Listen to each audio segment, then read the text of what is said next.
Hey everybody, this is Tracy and I'm sitting here anxiously awaiting the season premiere of Queen Sugar, which airs in about 2 hours. So I thought I would do another TV afterthoughts and random musings, just to drop a quick video and share something with you guys that I find really annoying.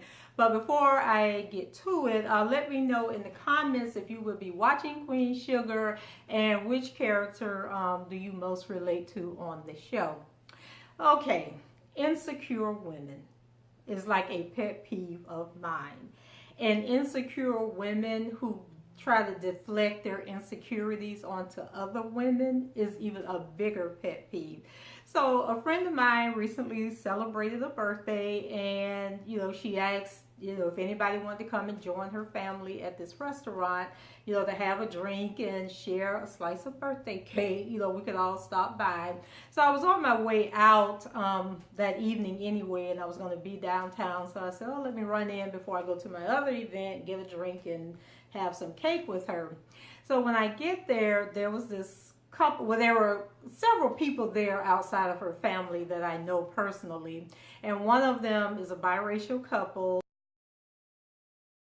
And I've had an instance before with the same couple where the wife, for whatever reason, just gives off this negative body language whenever I'm around. And I'm thinking, like, I've never done anything to you, and I don't know what your issue is. Well, on this particular night at the restaurant, they had put a bunch of tables together, so it was like a long table, and then we were sitting down the table, and there was nobody on each end. So when I came in, there were 2 seats left, and so I sat in one seat, which left the seat on the end left, and then she was sitting across from me with her daughter. So when I came in, of course I hugged my girlfriend whose birthday it was, and then I started talking to the person that was sitting next to me. We introduced ourselves. So as I was getting ready to speak to the lady, the white woman, she's a white lady, she's married to a black guy. So when I got ready to speak to her, I could see her husband like approaching, and so he was like hugging everybody as he was going down the road. So then when he got to me, I remember like the little nastiness she displayed previously, in the past. So I made sure that before I acknowledged him, that I acknowledged her. So then he sits down in the final seat that was left at the table, because they didn't come together. He came, later on. So everybody at the table is talking, and the waitress comes and she takes our drink orders and our food order, because he and I were the only ones that hadn't ordered, and then she was waiting for him to come. So we just talking and having a good time, and then they started talking about pranks that they play on each other at their birthday. And so he was looking for something on his phone, a picture or something that he had sent to the birthday girl last year, I think it was. So he's looking for the picture, and as he's looking for the picture, he's talking to me about the prank that he had pulled on her. And so I was laughing and I'm like, oh, okay, really? So then he sent the birthday girl the picture he was looking for. So then she held the picture up and then was showing it to everybody, so we were laughing, and I was like, oh, you got her good. When all of a sudden the wife says, honey, why don't you move?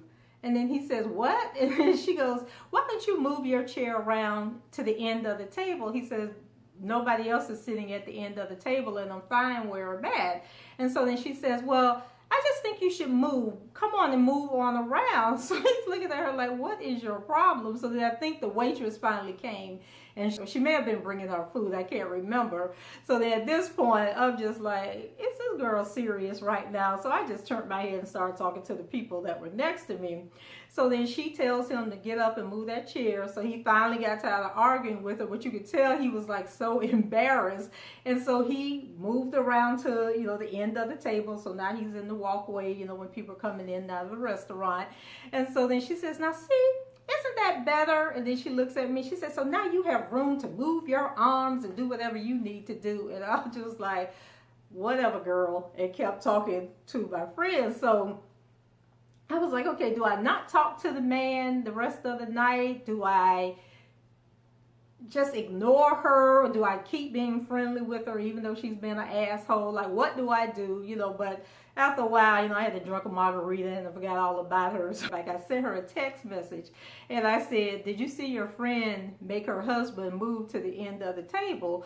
And so she was like, what? And I was like, yeah. I said, I guess she didn't want him sitting next to me. And so she was like, well, I know he moved, and I was trying to figure out what was going on. So she said, okay, I got to call you. So we eventually talked the next day or something.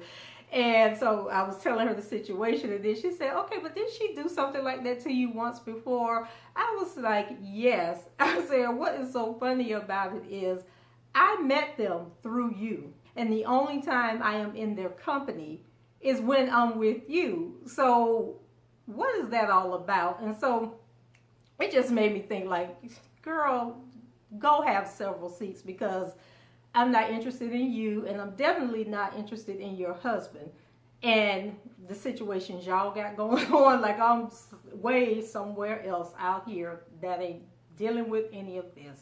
So what do you guys think? Like, what do you feel about women who do that? Because to me, that's just insecurity, and I don't know whether it's because I'm the single woman in the group that she thinks I'm a threat to her, or that I want her husband, or exactly what's going on. But if you've ever been in a situation like that, let me know down in the comments. And how did you handle the situation? Like, did you approach the woman and ask her, why do you do that every time I'm around? Or do you just ignore it? Or do you avoid being in her presence? Leave your comments below and let me know. So, talking about special women, let's move on to Miss Kenya Moore and her announcement that she got married over the weekend. So, do we believe that Kenya really got married, or is she setting the stage for her fake storyline coming up for the new season? And I can only imagine, like, the pressure she must be under, knowing that Nene and Kim are returning to the show. And then I'm hearing that Phaedra may be coming back, maybe in a limited role, but that Phaedra has not been fired from the Real Housewives of Atlanta. So maybe, Kenya thinking she got to step it up or something to compete with them. So anyway, allegedly, she was married over the weekend in a ceremony on St. Lucia, which is an island located in the Eastern Caribbean.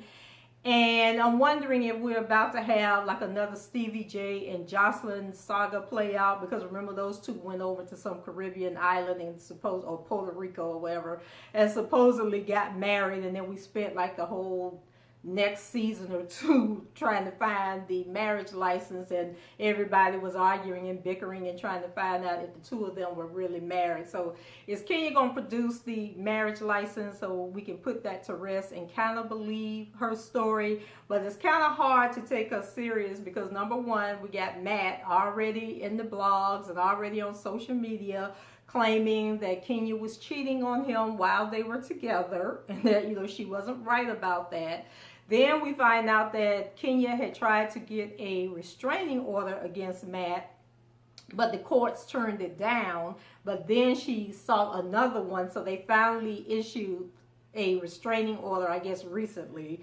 And it's supposed to keep Matt, order him to be 200 yards away from her at all times. Either 200 yards or 200 feet. I can't remember which one it is. But I'm thinking, whether it's 200 feet or 200 yards, that is a really short distance. That's like the length of 2 football fields together. That's like the distance from Kenya's front door at Moore Manor down that steep ass hill and curving around to the bottom of the road. That's probably 200 feet. Or like her and Matt could be at the mall at the same time, and she could be on one end of the mall and he on the other end of the mall. That's like the 200 yards or 200 feet that they're talking about. They got to stay away from each other. So we'll see if Matt show up at her house and wreak havoc with her and her new man. And then speaking of the new man, the bloggers are out, trying to figure out who he is, because I guess Kenya is dropping subliminal messages along the way. So they've narrowed it down that his name is Mark Daly. So they've come up with 2 Mark Dalys, and I know one of them middle name is Jerome, and I think the other one's like Anthony or Antoine or something. But anyway, they found 2 Mark Dalys, and one of them is an ex-convict with a criminal record. And then the other one is some businessman who has a rich history in the banking industry. Like, he's held several positions at like Citigroup and some other financial institutions in very high level positions. And then they're saying that this guy, you know, who has this steep resume, actually is the owner of a restaurant in New York called the SoCo BK, or Southern Cuisine, Brooklyn, something like that. But the name of the they sell Southern Cuisine, but the name of the restaurant is SoCo BK. Now, the only problem with that story is when you go to their website, it lists the founders and the owners of the restaurant, and his name is not listed as a founder, a owner, a chef, or waiter, or doorman, or anything like that. So I don't know if he's like a silent partner. Maybe he helped put up the funding for the restaurant. But as you can see, the drama is already unfolding, you know, and Kenya's already trying to, you know, get us following her story to lead into her little storyline for the show. So guys, are we falling for the rentaman.com situation for another season with Kenya, or did she finally find a man to put a ring on it and she's ready to settle down and stop acting a fool? Let me know what you think down in the comments. And then lastly, as I was preparing to do this video, I was watching TMZ, and they announced that Bachelor in Paradise, that the lawyers have determined that there was no sexual assault between Demario Jackson and Corinne Olympius, I think her name is. And if you remember, I did another video where I talked about that whole situation where they were both pissy drunk in the pool having sex, and they were now trying to say that it was a sexual assault, or they were trying to figure out if a sexual assault had taken place because she was too drunk to have consented, but he was drunk also. So anyway, they say no sexual assault took place, that they have resumed filming, or getting ready to resume filming, and that the show will air in August as previously planned. But there was no word on whether or not Demario and Corinne will be returning to the set to finish out the filming for the season. So that's it for me, guys. I'm going to go clean up the kitchen, take my shower, and get ready to watch Queen Sugar. And I hope you'll be joining me over at Twitter, because I will be live tweeting. And so until the next time, which should be later tonight or tomorrow, because I will be recapping the show, and I hope to have the video up tonight. And if not tonight, then early in the morning. But anyway, check out the show. Let me know what you think about the video, and I shall talk to you guys later. Bye-bye.